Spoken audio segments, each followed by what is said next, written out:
Hey guys, this is TheEnder, and I am back with the, wait for it, round of 16 of the BCTV Star League Season 1. So here's, of course, the schedule. You've probably seen it before on Team Liquid. So today is going to be Group A. So C, Shuttle, Zero, and Ssak. So we saw Zero and C get through the groups E and F from the round of 32, and we are into the round of 16. So my understanding is that this is actually not going to be like a true group stage, even though it's labeled groups A through D. Each one of these is going to be a best of 5 between the two players. So it's exactly one of the players is going to make it through. That's it. So of course this could be disappointing to some people if you want to see both of your favorite players go in. I'm a little bit worried for Zero here, since he's going up against Ssak, who, I don't know if you saw the last tournament. Spoiler. Ssak won the last tournament that I casted, the All-Stars tournament. So I'm sure this is going to be a great set of games. So I guess we should step right in to game number 1. All right, let's go.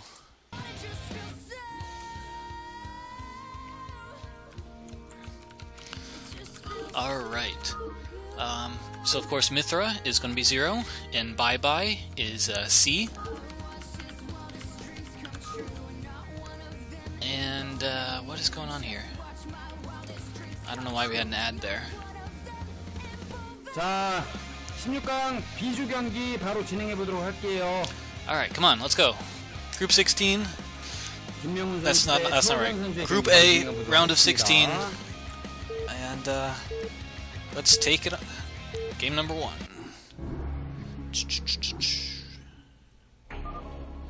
So, alright, we're ready. Bottom right position in red, we are going to have Zero. Back in the day, he used to also go by like Mensol Zero, but now he's playing under Mithra. And in the bottom left position, we have C, our yellow Terran. So it looks like the map is going to be Fighting Spirit. Very nice map number 1. And as discussed, this is a best of 5. I'm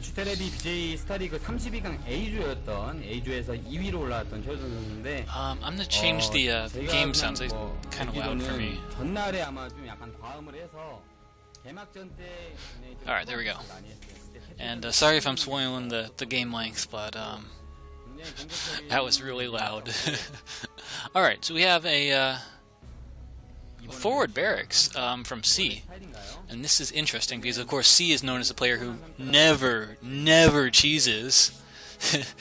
He was the guy that got knocked out of so many tournaments because he always did his safe little 1-racks expand, and he always got Zealot rushed. But he's a good guy most of the time. So unfortunately for Zero, he's scouting in the wrong position. He's going north with the Overlord instead of west. Alright, so we have a supply depot in the main, and with this barracks positioning, I mean, the Marines are going to be at Zero's base faster. Luckily, he has gone for, I believe that's an overpool, probably not a 9 pool. But yeah, so if he had gone 12 hatch, this would have been really bad. Well, actually no, based on the timing, that was a 9 pool. Alright, so yeah, it was a 9 pool. The Overlord finished at the same time as the spawning pool, and immediately all 3 larvae were saved up and were morphed. So the aggression is about to reverse polarity. So C is going to have to make a Marine or 2, retreat to the top of his ramp, and lift his barracks. And then probably block on the ramp with his SCVs. Alright, and the hatchery is down at the natural. Yep, so, okay, those Marines are being pretty brave. They think they're going to hold the bridge. I don't know if they can do that.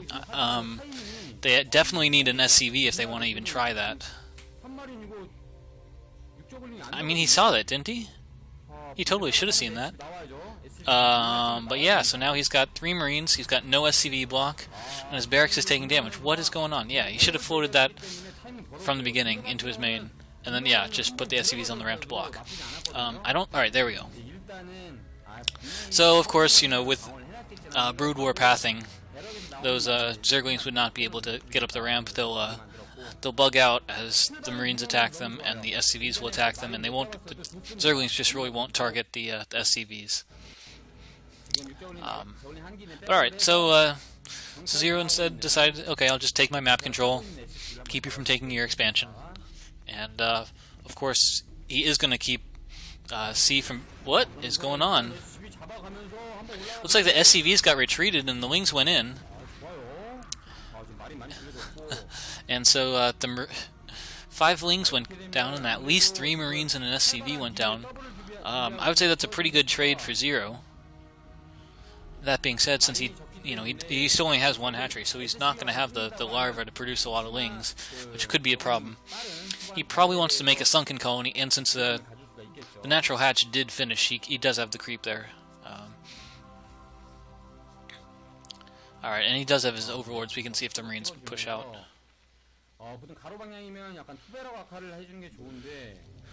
But yeah, that was an interesting start.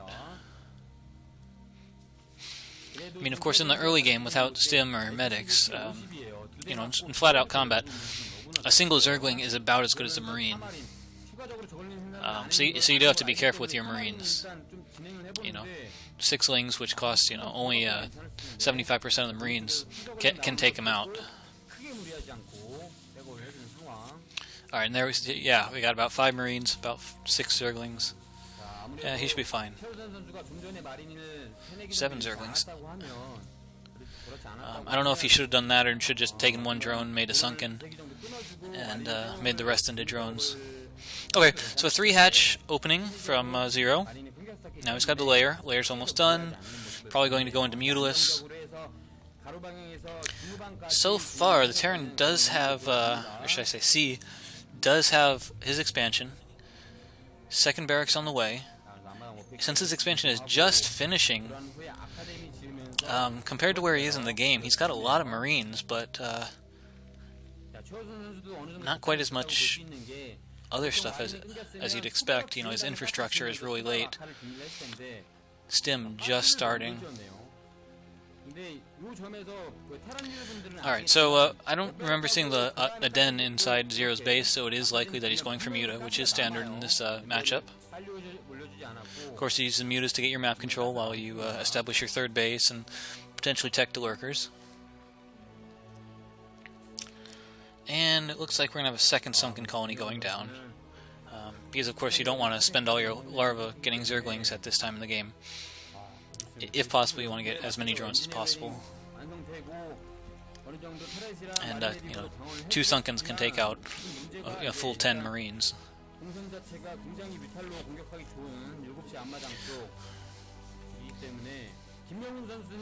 Alright, looks like the Zerglings have speed, and so they are scouting a little bit. By scouting, I mean, maybe they're scouting, maybe they're just hiding, maybe they're just going the long way around. Checking out C's 3rd base. So that, you know, once the Marines push out, he can just run them in behind, snipe a few turrets, make it easier for the Mutas. Alright, and the Mutas are on the way. Looks like we've got 9, maybe 10. Oh, and the Zerglings slip in. Oh, that was a bit of a fail. They, so about 4 of them went down instantly. They attacked 1 Marine. They got it down to 1 hit left, and then ran away from it. Yeah, so now they're going to go down. I mean, they did get a good scout on the base. And the Marines are out of position, so that the Mutas, if they wanted to, they could get some pot shots wherever they want to. But all 7 of the Lings are going to go down without doing any kills. Okay, so it looks like we do have 11 Mutalists, and you can tell that... Oh! Oh! Mutas missed shots. Yeah, so if you look at the damage output, it helps to guess at how many Mutas there are. But alright, so so they've been selected for us, how nice. We have 9 Mutalists, and now a little bit better micro from Zero. However, they're slightly trapped. There's 2 turrets to the north and Marines to the south and east. Alright, so he's going to fly out, but he's going to take a lot of damage from the turrets. That being said, of course, turrets don't although they're cost-effective versus the Mutalisk, they're not as good as they potentially could be. Turrets do anti-heavy damage and Mutalisks are light, so they only do 10 damage per shot, even though it says it's a 20 damage thing. Alright, it looks like Hydra Den has been skipped entirely by Zero, and he's going straight for the Queen's Nest. And of course, Zero is the guy who might actually find a way to make Queens work in this matchup, you know, cast in Snare and then run in with Lurkers or Wings. Of course, it's always nice to see, you know, the creative players like Zero. Ooh. Mass repair on the turret, Mutalisk goes down. However, the snipes have been pretty good, for the most part, except for that one, and the one before. Alright, no, we do have Hydras and Lurker tech, okay. It's just a really quick Queen's Nest. Of course, rushing the Queen's Nest is a reasonably viable strategy. The rationale behind, you know, as soon as you get out your Hive tech, you know, your Defilers, all of a sudden Marines just stop being a problem. Looks like another Mutalisk went down there. Yeah, so there's our, man, Hive before Evo Chamber. And we got a third base for Zero, but no drones. Alright, drones are transferring to it. But yeah, gotta be careful though when you go against a Terran, because if you don't make men, they can just stomp all over you. Back in the day when I didn't know how to play, I used to go for things like, you know, what could only be described today as a battle cruiser rush. You know, you make 2 bunkers, you fill them with Marines, you send some SCVs to repair them, and then you go straight to battle cruisers, because of course, when you're a noob, all you make is, you know, the biggest, most expensive unit possible. That looks almost what what it looked like Hero was going to try there. Sorry, Zero, not Hero. What Zero was trying there for a second, you know. Go straight to Hive, just go for the Ultralisk and Defiler. Alright, so the tanks are going to force the Lurkers back. It's actually a lot of... Ooh. And of course, tanks can outrange Lurkers even when they're unsieged. But yeah, Hero's really... I keep doing it! 0, 0, 0, 0, 0. Alright, Zero is... he's not actually trying to engage here. He just wants to slow the Terran army down. He hasn't invested too much in his own army. He's like I said, he's been spending it on the tech. So, if he can, he doesn't want to engage until he gets the full advantage of his tech. And that it's going to be a hard hold, but you know, we'll see if he can do it. All right, so one tank is sniped down. Of course, if you can keep the tank count down, then your Lurkers and your Sunkens are a ton more effective against Marines. And all right, so the Defiler Mount is done. Got Consume on the way. I don't think it's going to be in time though. But surprisingly, I haven't seen... So normally the push has fewer tanks, and usually it has vessels, though. The fact that we haven't seen a vessel means...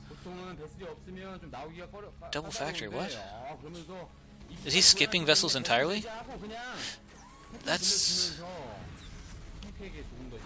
Okay, so C hasn't gone for any vessels that I can see. And so that's actually going to really limit the amount he can push, and the speed with which he can push. Because he's relying on scans for lurker detection, which, I mean, yeah, it works. It definitely works fine. But I mean, you've only got you've got a very limited number of scans. All right, Defiler's out. It's got Consume. Dark Swarm is casted. The lurkers are under it. Another tank came in to reinforce, but it doesn't matter. I mean, Dark Swarm, you can't really push against that. 2 tanks go down pretty quickly.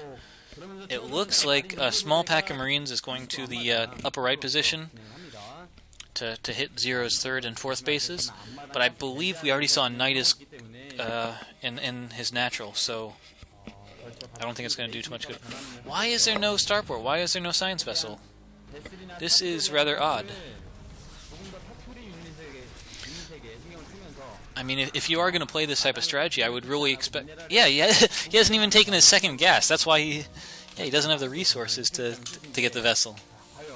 C is playing an interesting game here. Have I been saying C this whole time? Is it Ssak? I would feel so stupid if he's actually playing Ssak. Yeah, so it's not C, it's Ssak. That's why, yeah. I'm like, yeah, this is really not like the style of the guy I thought I was casting. I'm sorry. Alright, so we have 8 Marines here from Ssak. They run straight past the entire army, straight past the Dark Swarm, take out the Defiler at the natural. They're going to get cleaned up by reinforcements, but yes. So the reason good old, who I was calling C, was going for all these crazy rushes and not getting his facilities, playing a really not standard game, was it actually wasn't C at all. It's Ssak, which I probably knew this, but for some reason I don't know, I wasn't paying attention. I really wanted to see C. Oh, that's a horrible pun. Alright, so Ssak is going for his mech transition. Of course, that is what you want to do versus Hive Tech. You know, Marines, it's just so hard to pull off. And it's impossible without vessels. Oh my god. So this is a single vessel. Not a vessel. I can't talk. Single vulture. Is it going to be... Alright, finally. Single vulture from Ssak that got into the 3rd base. And was massacring the drones. Zero is taking a 5th base, which I really like, and it's to the far corner. Of course, you know, if you're a Zerg, you do want to, as far as you can, as best you can, expand away from your Terran so that even if you do lose a base, it pulls the enemy army out of position. And with his Nidus Canals, it's really relative, you know, the distance. I mean, he can instantly send his army there if he has them at his natural. Missed a small plague on a small group of Marines and medics. And we are seeing mass vultures, which of course is the first stage in a mech transition. You go for mass vultures, you lay mines to contain the Zerg and stop the lurkers. And pretty much since the Zerg won't have Hydralisk, they can't take out the mines themselves without losing units. Also kind of funny, it looked like we had an SCV going to the upper left position. Looked like Ssak wanted to... Yeah, so Ssak actually wanted to take that position for himself, because that is what you do as a... When you make this mech transition, you send a small group of Marines to that position, you send a couple SCVs, and in addition to making the command center, you make a whole new factory farm so that you can actually like make your units right there for not necessarily instant reinforcement, but so that you don't have to like rally troops to guard your new bases. All right, so we have a lurker drop in the natural. It doesn't look like it's going to do too much. Oh, but I take that back. So now we have the Dark Swarm, so those lurkers are untouchable. SCVs are forced to transfer. There is a turret, but it's going to get taken down. Oh, and the gas has been taken now, so it's possible that we could actually see some science vessel tech. Alright, so we have a Nidus up at the 5th base for 0. And so Ssak sends us that medic marine group, but it's too late. Lurkers are down, Dark Swarm is down. Oh, but somehow or another they did a serious amount of damage on the hatchery. So much, in fact, that Zero decided to morph it into a layer just to keep it safer. I mean, look at that, 13 HP, and I mean it's been oh no, that's right. Buildings don't regen. Zerg buildings don't actually regen, so that 13 HP was, it might have gotten reduced to 10, but... Okay, so Ssak calls GG. I mean, yes, he hadn't been, like, attacked forcefully, but, I mean, he wasn't mining at his natural, and the Zerg was on Hive Tech, Ultras were coming soon, Zerg was on 5 bases, great Nidus networking the bases. So